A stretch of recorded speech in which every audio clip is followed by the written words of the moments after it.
Hello, it is FancyPorg back again playing LEGO Star Wars The Complete Saga. We are in Mos Eisley Cantina. We are going to play Chapter 5, Retake Theed Palace.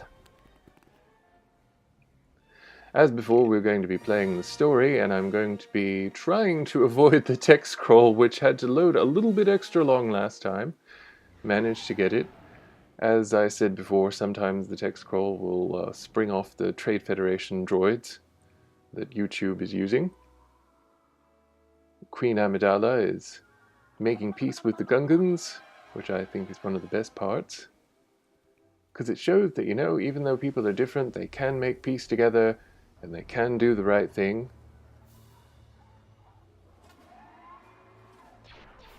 That's one of the things that the Phantom Menace really got right, I feel, was this feeling of hope. A tone of hopefulness, optimism, and infinite possibility, which unfortunately I feel like the subsequent films didn't really carry on. With The Phantom Menace, at the end I figured that it would be a series of a couple of more films where Palpatine tried some more, kind of frankly, wackier and wackier hijinks and plans to try and, seize power. But it just didn't become that, and unfortunately, every time Palpatine did something in the actual movies, it seemed less and less likely because it was just kind of ridiculous past a point how much coincidence he had to rely on to actually manage to get anything accomplished that he did. I mean, it's a bit less remarkably coincidental if you just, gloss over it like the films did. But when you have all this expanded stuff, like the Clone Wars TV series and everything else, it becomes kind of implausibly ludicrous how much shit Palpatine is somehow managing to manipulate behind the scenes in order to get exactly what he wants. It kind of feels a little bit unlikely. But but personally I would have rather seen, in the spirit of those old serials that inspired Star Wars originally, I would have liked to have seen more just individual adventurers with Palpatine sort of mwahahaing in the background for episodes 2 and 3. And the unfortunate thing with 2 and 3 was that they didn't really do a very good job of isolating characters and sticking with them. So as a result, you had characters that were only focused on when it was time for them to move the plot. With episode 1, it seemed like there were less characters and more of a coherent central narrative. But the other films were just like, things happened, and these people were involved, and we're going to spend time with each of them, but never really spend enough time to develop their characters. So it was really unfortunate, I feel like, because especially with the weird and questionable choice to go with Anakin in the prequels. And it's a thing with Star Wars. It's really weird to me.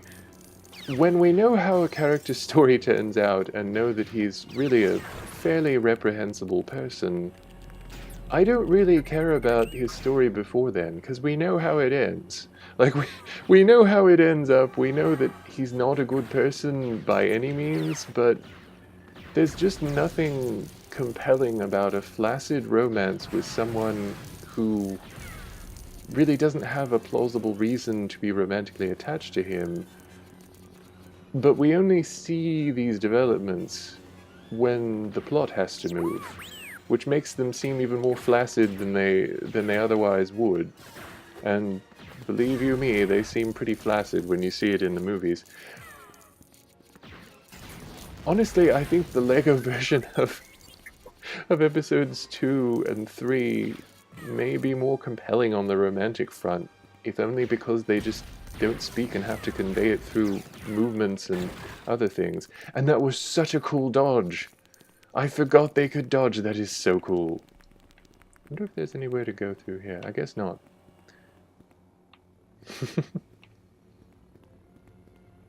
Anyway, I'm sorry to go on about it, but it is one of those things that always kind of struck me.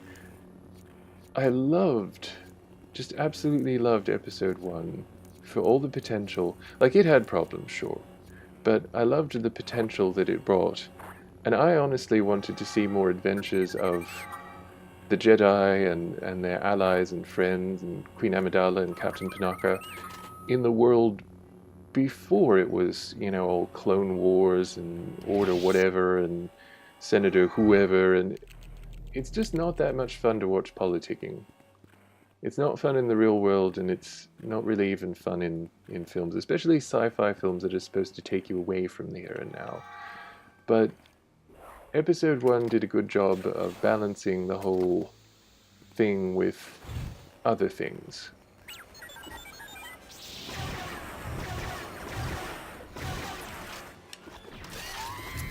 And I don't know what the hell I'm supposed to be doing here. I'm just gonna swing back across.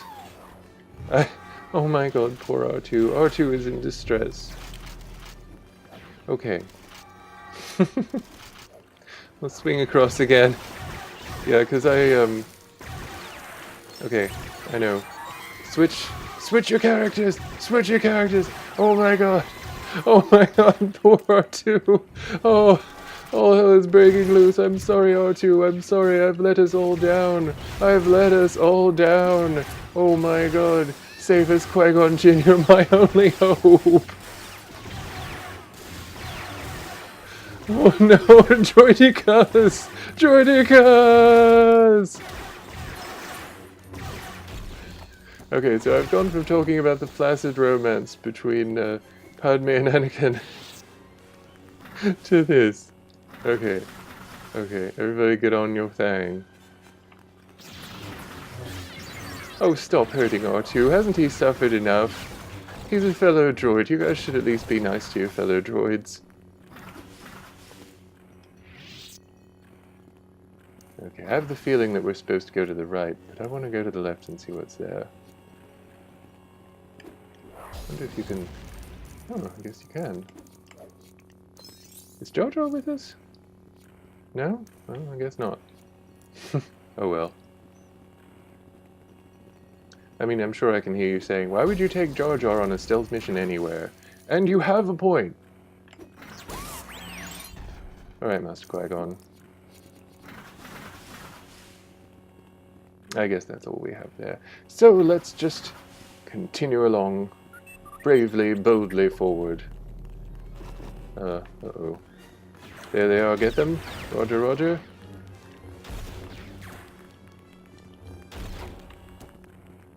Okay.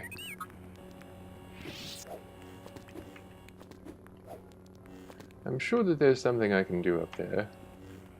So let's try and hold this on. See if we can't get up there. And we cannot. We'll have to wait until free mode to do that. As we have to do with a lot of things, unfortunately. Oh, there's glamorous Padme in another outfit. But what is this way? Droidekas, shit.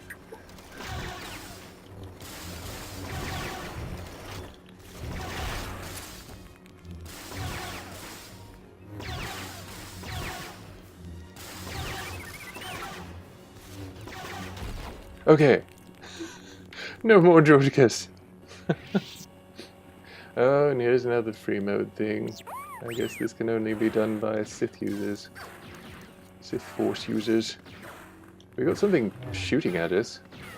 Oh, it's more Trade Federation droids. Don't you guys have something better to do? Deflect the blasts. There we go. There we go. And I can't quite get up there. But that's okay, because we can't do anything here, because we're not Sith. We're the good guys.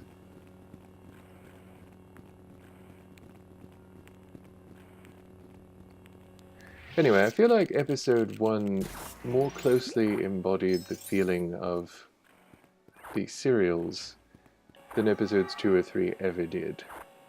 And I mean, the original Star Wars trilogy, of course, was very close to that spirit of the serials, the sci-fi serials of yesterday.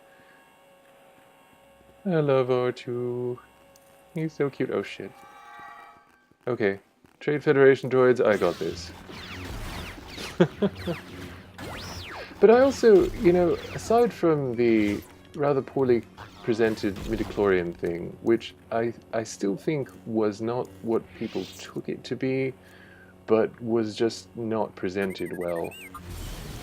And aside from that, Qui-Gon's philosophy of a living force that surrounds, and believing more in the force as a all-pervasive entity, an all-pervasive energy, I think that was better than what we ended up getting, because what we ended up getting seemed to be very against what everything that the Jedi taught or stood for up until that point, which maybe we were supposed to be fair, think that the Jedi had lost touch by episodes 2 and 3. Maybe we were supposed to think that they had become too establishment, so that they were so involved in things that they couldn't see around things, which sort of works, but it still relied on a implausible amount of coincidence for Palpatine's plans to work so well all the time, always. Honestly, I would have really enjoyed having more time to get to know Qui-Gon, and more time to understand the Force developed, because, in the original trilogy, we didn't really get that much time to know the Force. The Force was this sort of profound concept, which was cool, but it was something that wasn't really able to be developed in the scope of those films. Not to the level that we would have liked. And maybe it was a misunderstanding, in large part, of George Lucas and a lot of Eastern mystic philosophies. Whatever it was for, whatever it ended up, being for, I really would have liked to have seen a different tone be used, and a different way of engaging what was going to happen. And say what you will, I mean, I would have rather seen the unresolved tension between Qui-Gon and Obi-Wan from episode 1 any day over the extremely bland romance between Anakin and Padme. Like, Obi-Wan and Anakin should have had a lot of unresolved tension between them, even. They should have had more going on in general. They should have at least had a feeling of camaraderie and a feeling of, I don't know, I don't want to say intimacy because I feel like you'll misunderstand and think I'm talking about shipping still, but more like a feeling of being very close because they went through something very difficult to go through together, and they came out on the other side. And because of Obi-Wan's oath to actually train Anakin, I feel like they have a connection that should have been explored, but most of the time Obi-Wan just kind of farted off on his own and didn't do much of anything else, especially with regards to, say, Anakin. Which I think was a shame, because if he had, it would have, I feel, gone very differently. And it would have seemed all the more tragic and all the more surprising when Anakin actually did fall. But as it went, I still don't think that it was a good idea to go as far as they did in the story, because, as I said, you know how Anakin's story ends. You know that he's a horrible person, and that he has done a lot of terrible things, which makes him very difficult to sympathize with, and very difficult to worry about in situations. It robs a lot of the situations of any sort of dramatic tension, because ultimately it's hard to care about someone as awful as Anakin is. But if you were to play it up like something off-screen, or something that we don't know, or even a tragic hero sort of trope, Shakespearean, if you like. It might have gone better, I feel. As it was, it made Anakin feel sophomoric, like an annoying teenager that you just don't care about, who never really ends up doing anything, well, worth caring about. And since Obi-Wan is only peripherally involved, I can speak. Since Obi-Wan is only peripherally involved with his story at all, most of the time, it just kind of ends up falling flat. There are some really interesting moments, but those moments don't ultimately add up to much of anything. So this is really the Anakin you care the most about, because he's the one that comes from terrible circumstances and has a really unfortunate background that he's trying to get away from. He's finally free, sort of, from his circumstances, from his background, and that's thrilling to him. We're seeing him for the first time being away from everything he knows and being able to not be a slave, which is something he hates. I feel like this should have been touched upon a bit more, but it really wasn't. It was very lightly touched upon and then hardly ever mentioned again. Similarly, I feel like, when he went after the killers of his mother on Tatooine in episode 2, maybe that should have been episode 3 and should have been dealt with in a much more somber manner. But the thing is, she's barely in the movies, barely in the story, and once he does that and has a good cry about it, it's never really mentioned again. Like, how is that fulfilling? It's really not. It's not really satisfying at all. As a result, it's just kind of another thing that sort of falls flat. And one of the big reasons why I feel like episode 1 was really not followed up on. It just ended up being more of episode 2 and 3 kind of letting you down.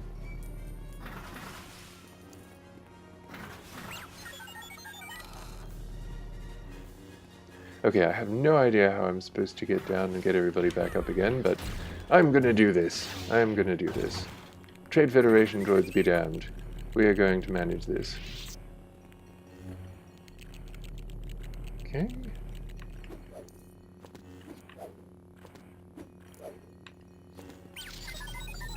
There's bound to be stuff around here. And of course, as you may have noticed, this is a bit of a longer level than they usually are, because there's a bit more to do and a bit more to find out about the surroundings.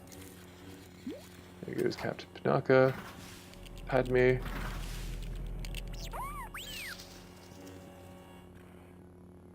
Excellent. Now R2 can join us too.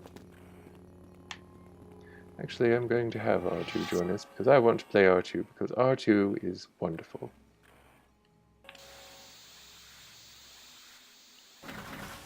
Yay, it's R2. Now we just need the Jedi. And we're in.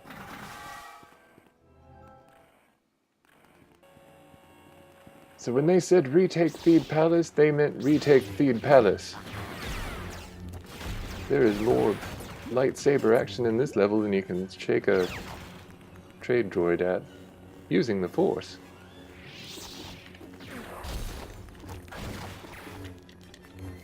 Man, they have a lot of droidekas. I think too, episode 1 in many ways showed the whole single warrior worth an army. The Jedi were supposed to be geared towards peace and a sort of a universal love, being good to nature, to animals, to people, all living things. But when the time came for it, they could be absolutely devastating in battle. They were worth so many even well-trained warriors. because they were completely unstoppable in battle most of the time.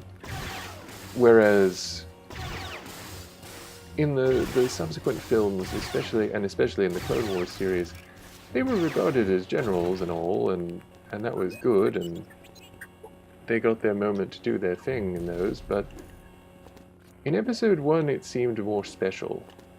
When you become rank and file, it's not really quite so special anymore. It's just, you're just a part of an army, which I think was another thing that kind of made everything past Episode 1 seem a bit disappointing to me, because I feel like in Episode 1 there was a sense of urgency paid to the Jedi's presence, which really wasn't paid elsewhere. Palpatine was genuinely concerned about the Jedi surviving and going to liberate Naboo or having any contact with the Queen whatsoever. Oh dear. Oh dear. We've got to rescue the pilots so that they can take part in the further battle of Naboo. And there was, I believe, a game for this as well.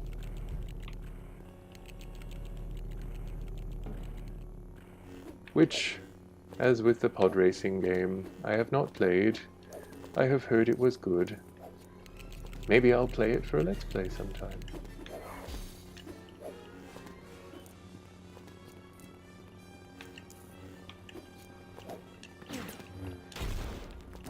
Alright, I saved one of the pilots. 1 down, 5 to go.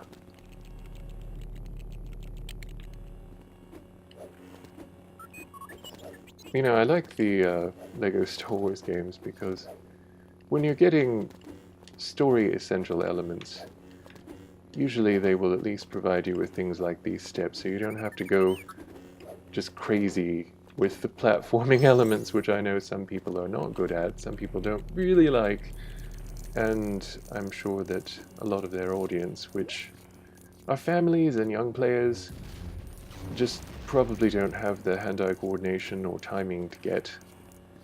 And you don't really want to have to do that in every single game. You don't want to have to be, you know, super platformer in every single game. It's just not...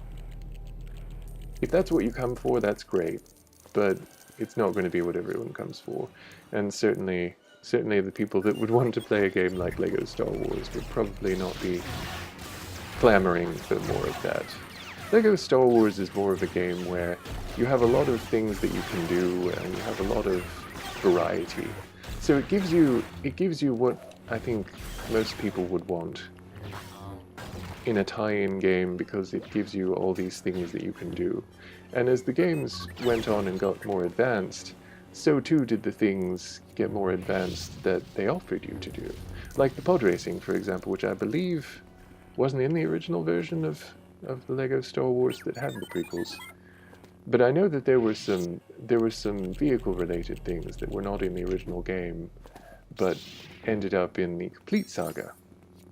Although I will say Dex's Diner in the original game was so much fun and so cute.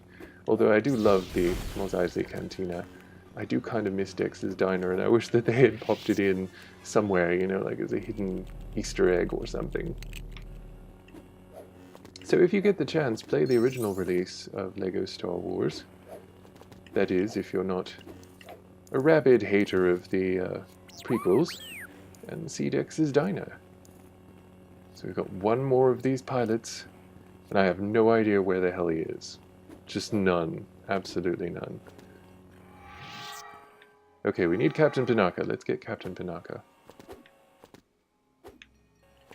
And Captain Panaka cannot reach.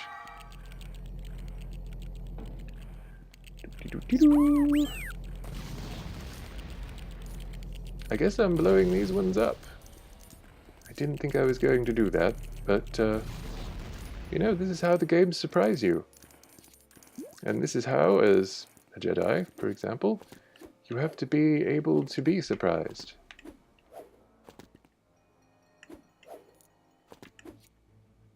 Okay, I don't think I have to go up there. I don't think the pilot's up there.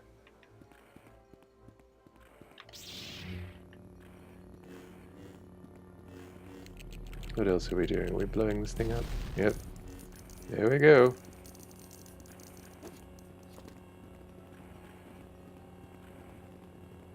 Okay, so those guys have got to their starfighter. These guys are at their starfighter. That guy's at that starfighter. And I guess we're shaking down another one for the studs, which is a really weird thing to say.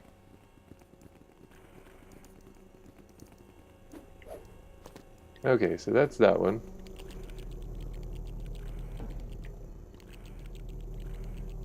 And that's that one.